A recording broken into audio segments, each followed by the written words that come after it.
الحميم مثالا. قارون کو دولت مل گئی، اتنا بڑا خزانہ تھا اس کے پاس کہ قرآن کہتا ہے کہ ایک جماعت مل کے صرف خزانے کی چابیاں اٹھاتی. یعنی یہ معاذ اللہ کوئی گپ نہیں، یہ قرآن مجید نے بیان فرمایا کہ ایک جماعت مل کے صرف خزانے کی. تو حضرت سیدنا موسیٰ علیہ السلام نے کہا زکوٰۃ دو. زکوٰۃ کے معاملے میں لوگ ہیل و حجت سے کام لیتے، غریب ہو جاتے. اس کو کہا زکوٰۃ دو تو کہنے لگا آپ کی تو میرے مال پہ نظر ہے. اب نے فرمایا تو بڑا بیوقوف ہے، مال تجھے اللہ نے دیا ہے نا، تو اللہ کے رستے میں دے. یہ کام ذرا مشکل ہے کہ اس کو بار بار کہا تو اس نے نہ بجائے اس کے کہ وہ مال دیتا، اس نے حضرت موسیٰ پہ الزام لگا دیا. ایک عورت کو تیار کر کے لایا. یہ الزاموں والا کیس سنتے آ رہے ہیں آپ کہاں تک؟ حضرت یوسف پہ بھی لگا، جناب مریم پہ بھی لگا، حضرت سیدنا موسیٰ کلیم پہ بھی لگا، اور حضرت عیسیٰ پہ بھی. سارے ہوئے نا الزامات. آپ کیا بات کرتے ہیں؟ الزام لگانا، بہتان ترازی کرنا، اور ہمارے یہاں اچھی بات دل سے پھیلتی ہے، بری خبر وہ جلدی پھیل جاتی. ایک عورت کو تیار کر کے لایا معاذ اللہ تعالیٰ حضرت موسیٰ پر الزام لگانے کے لیے. اور جب وہ بی بی آپ کے سامنے لا کے کھڑی کی تو حضرت موسیٰ نے جلال فرمایا تجھے قسم ہے اللہ کی عزت کی، سچ سچ بتا معاملہ کیا ہے. تو وہ خاتون کانپنے لگی، کہنے لگی میں موسیٰ کلیم کے سامنے کیسے کھڑی ہو سکتی، مجھے تو اس نے پیسے دے کے تیار کیا، مجھے اس نے مجھے پیسے دے کے تیار کیا، اور بڑی اس نے مجھے تکلیف دی ہے.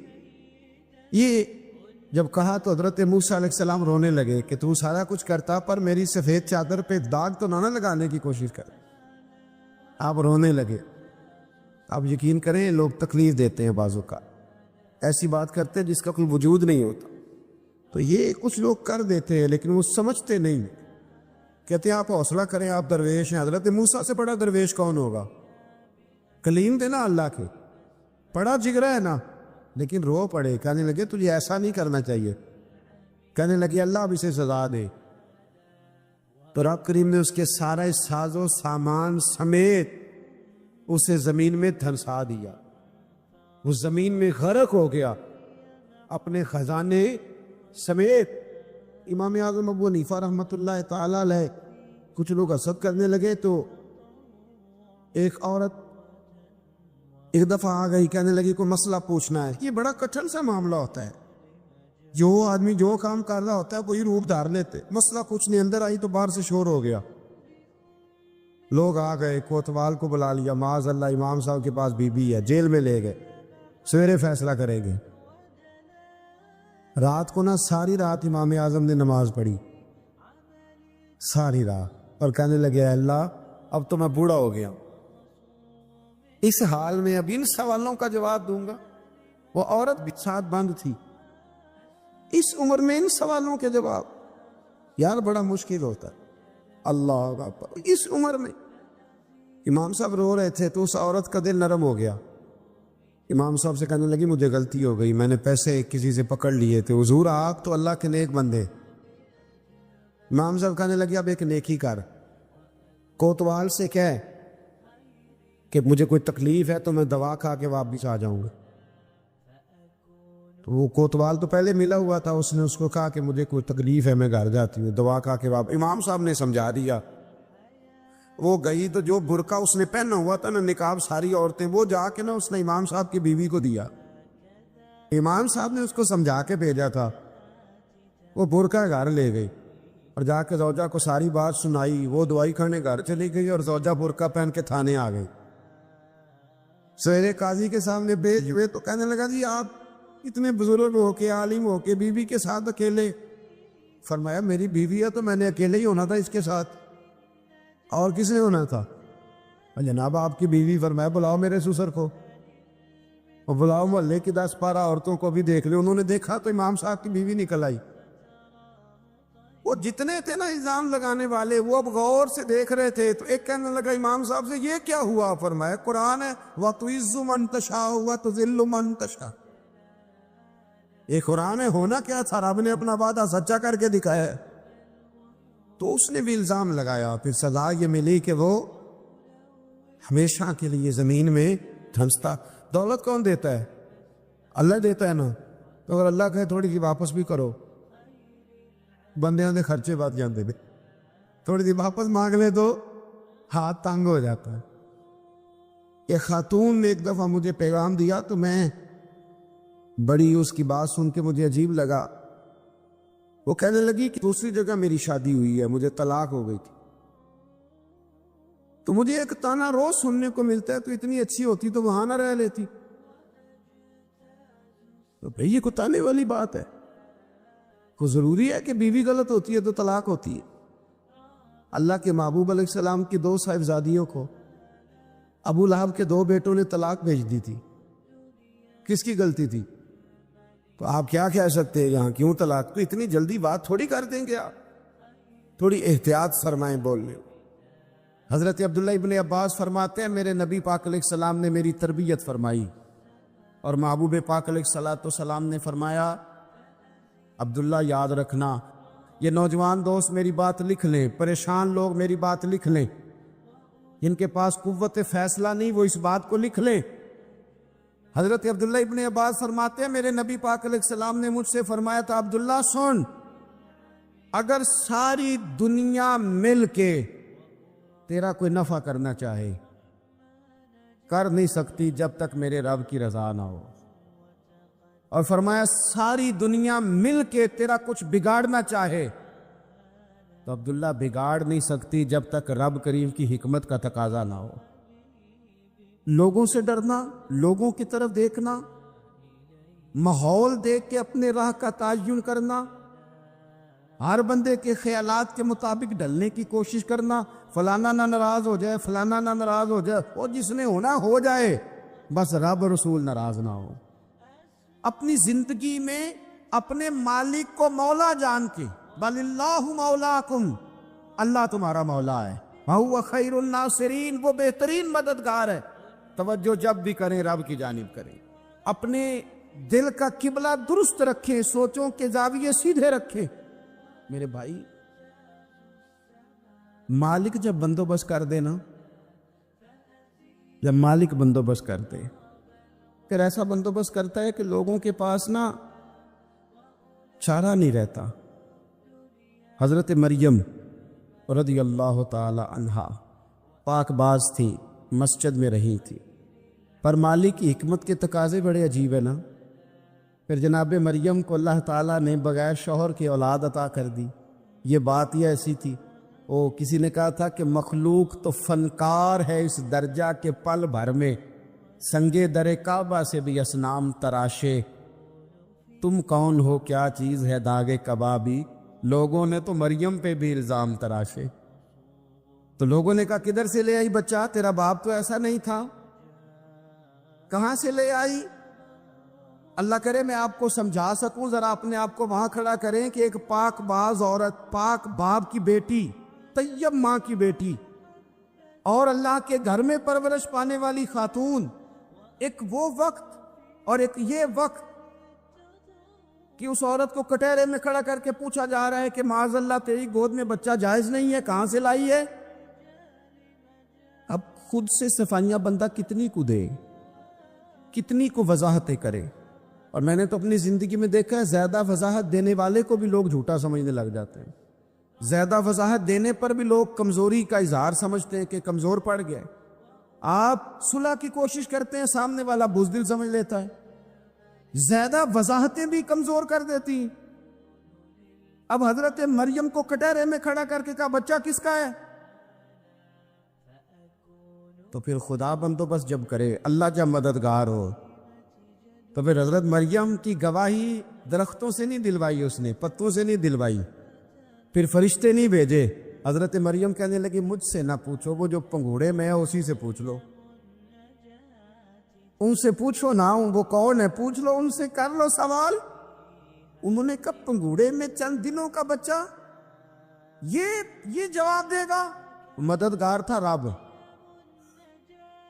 ان کی برات کا اعلان کرنا تھا مالک نے، اور جب مالک اعلان کر دے، جب مالک تیری صفائی دینا چاہے، جب مالک تجھے دنیا کے سامنے نکھارنا چاہے، تو پنگوڑے میں لیٹے حضرت عیسیٰ بول کے کہنے لگے انی عبداللہ آتانی الکتاب، فرمایا میں اللہ کا بندہ ہوں، رب نے مجھے کتاب عطا کر کے نبی بنا کے دنیا میں بھیجا ہے، میں اللہ کا بندہ ہوں، کتاب لے کے آیا ہوں، نبی بن کے آیا ہوں۔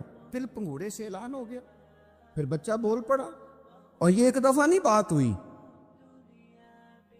یہ بنی اسرائیل میں ایک جریج نام کے شخص بھی تھے جو نماز پڑھ رہے تھے، بعض نے لکھا ہے نفل نماز تھی، اماں نے پکارا تو آئے نہیں، تو ماں کے منہ سے نکل گیا تو اتنی دیر تک مرے گا نہیں جب تک کسی بے حیا عورت کا منہ نہ دیکھ لے۔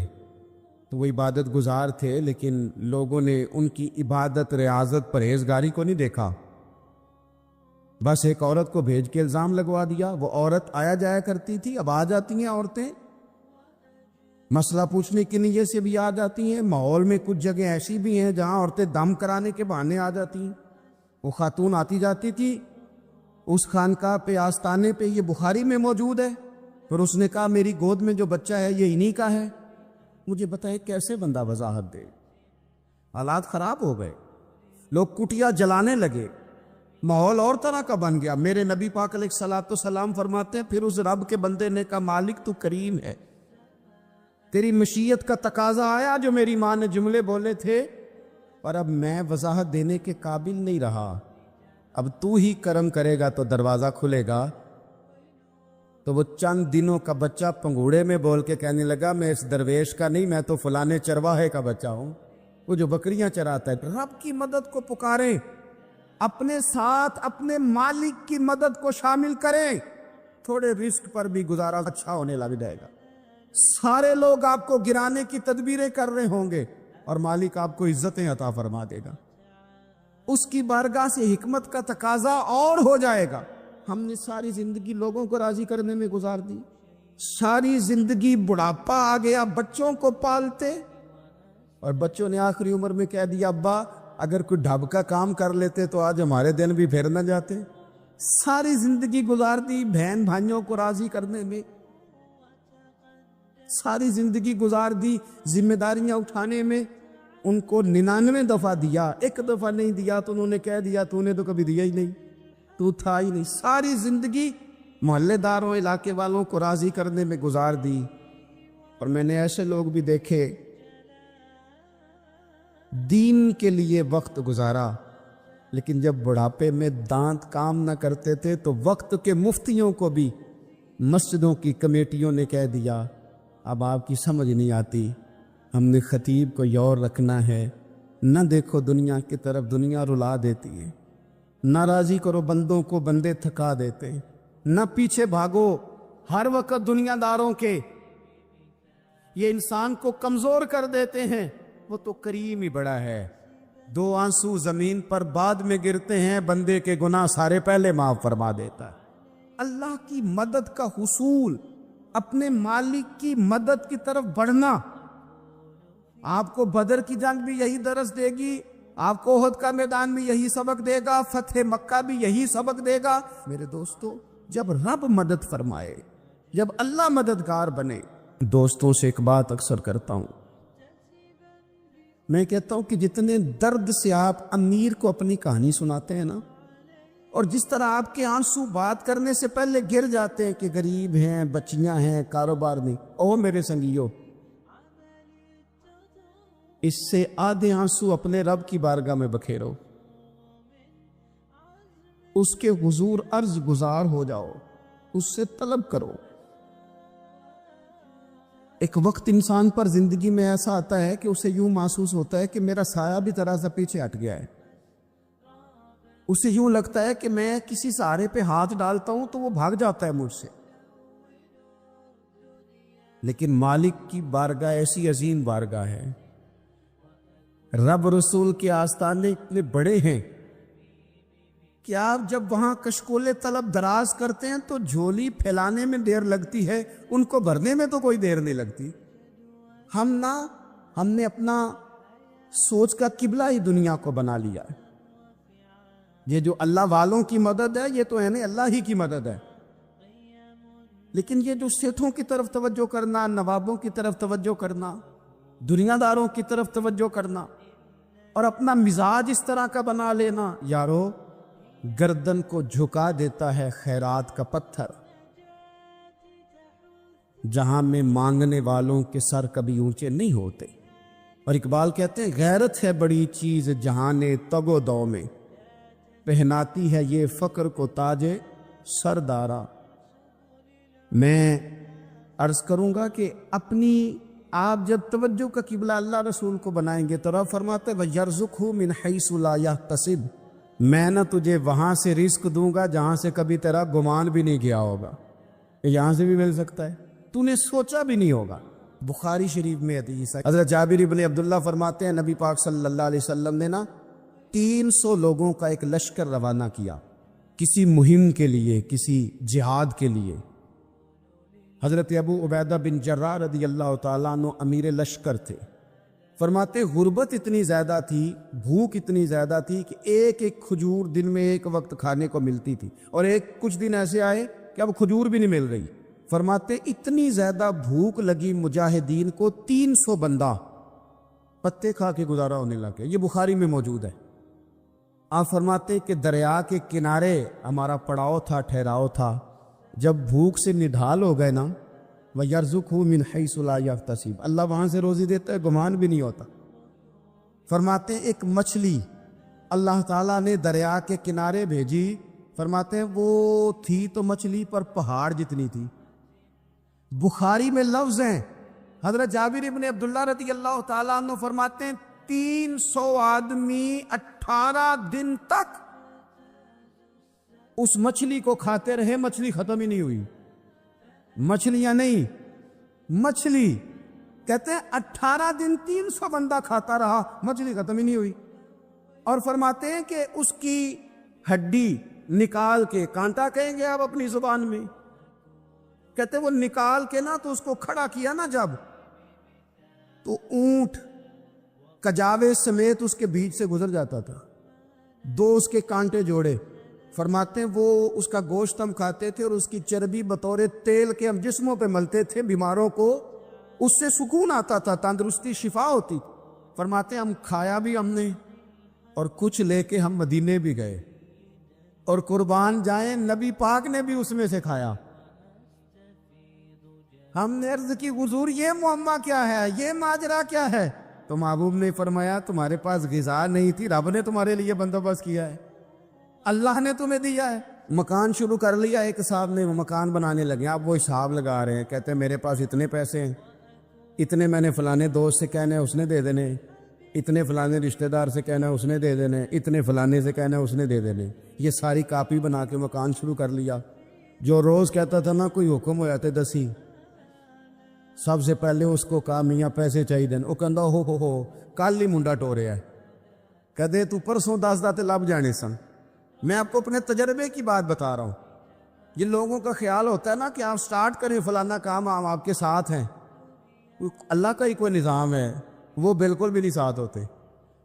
لیکن ایسا نہیں ہے کہ کوئی ساتھ نہیں ہوتا، اللہ تعالیٰ بڑے اسباب پیدا کرتا ہے، وہاں سے دیتا ہے جہاں سے گمان بھی۔ ہمارا یہ ذہن بن جاتا ہے ہم ساری اپنے حساب سے چلتے، اتنے رشتہ داروں سے، اتنے کون آپ کے ساتھ چلے گا، سوال ہی نہیں پیدا ہوتا۔ یہ سارے کام چھوڑ کے سب سے پہلے 2 رکعتیں پڑھو، اپنے رب کی بارگاہ میں، رسول کائنات کی بارگاہ میں گزارشات اور استغاثے پیش کرو، وہاں سے خیر طلب کرو۔ دنیا دار کیا دیں گے، کیا دے سکتے ہیں، کیا حیثیت ہوتی ہے کسی؟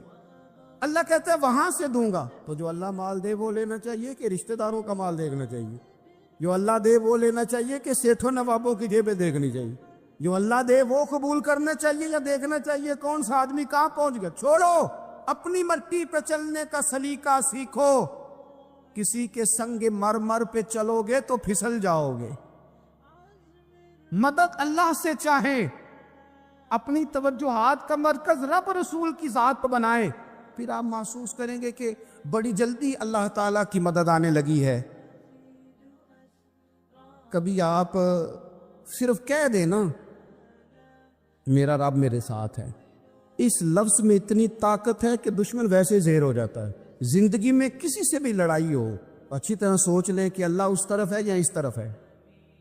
اگر آپ زیادتی پہ ہیں تو پھر رب مظلوم کی جانب ہے.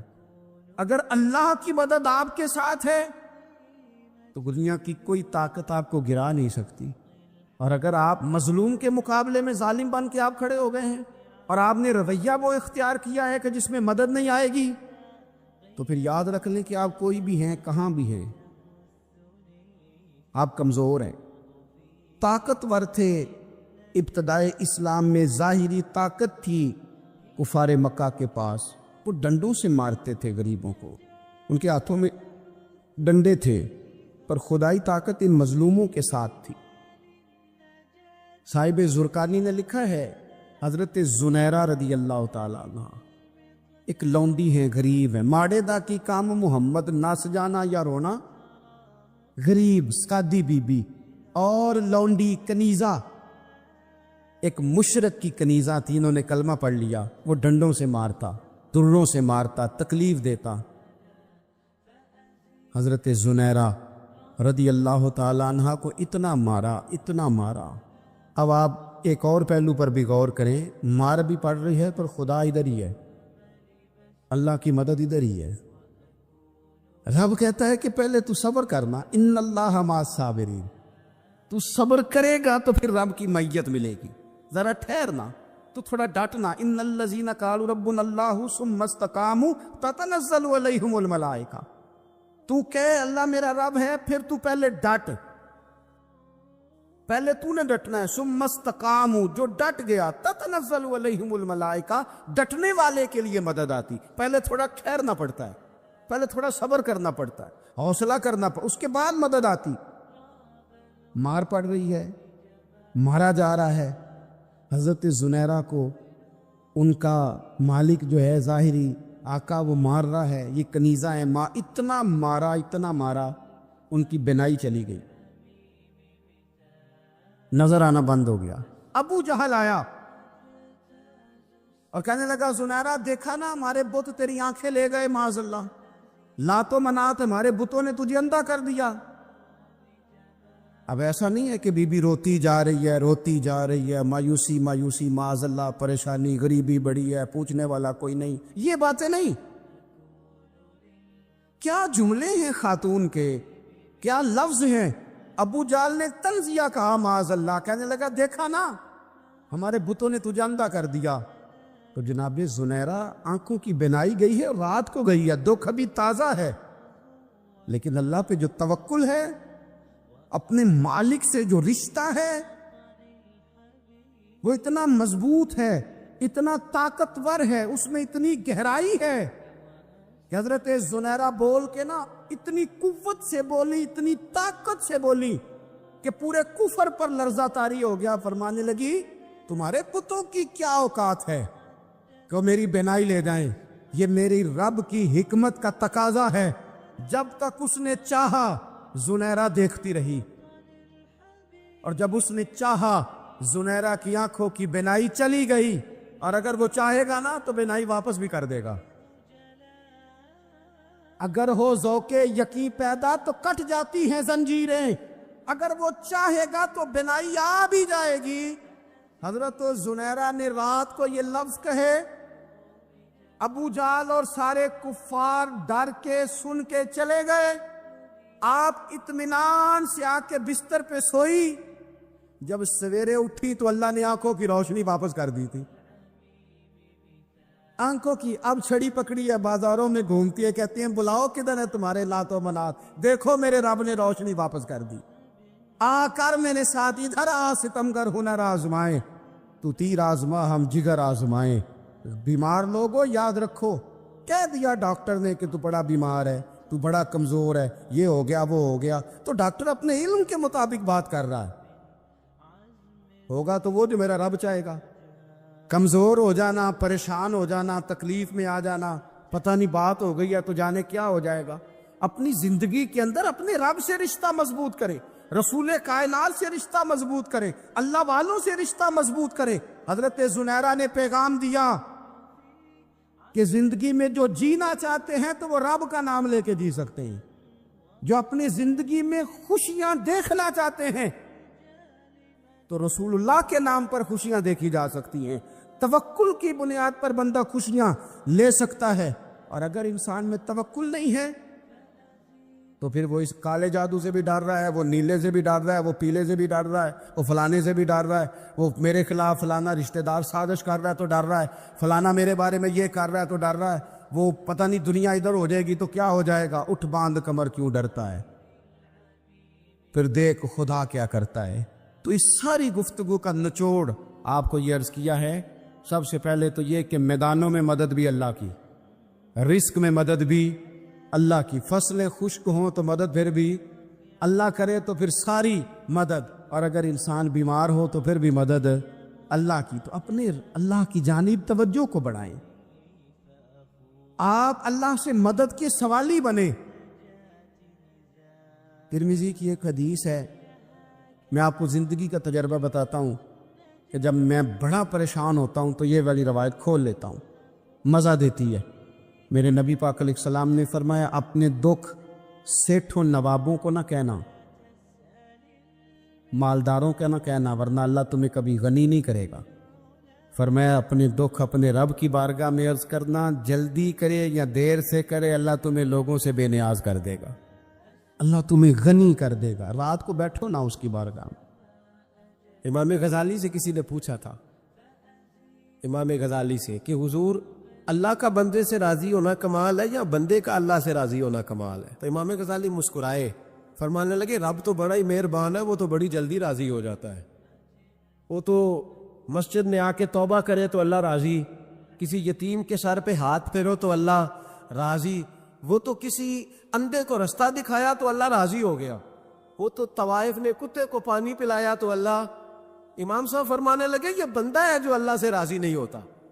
جس کے پاس اولاد نہیں وہ کہتا ہے چلو ایک بیٹی مل جائے تو میں راضی ہوں, بیٹی مل گئی تو کہتا اب ایک بیٹا بھی ملے تو پھر راضی ہوں, پھر کہتا ہے یہ دونوں اچھی تعلیم حاصل کر لے تو پھر میں راضی ہوں, پھر کہتا ہے یہ بہت زیادہ پیسے کمائے تو پھر میں راضی ہوں.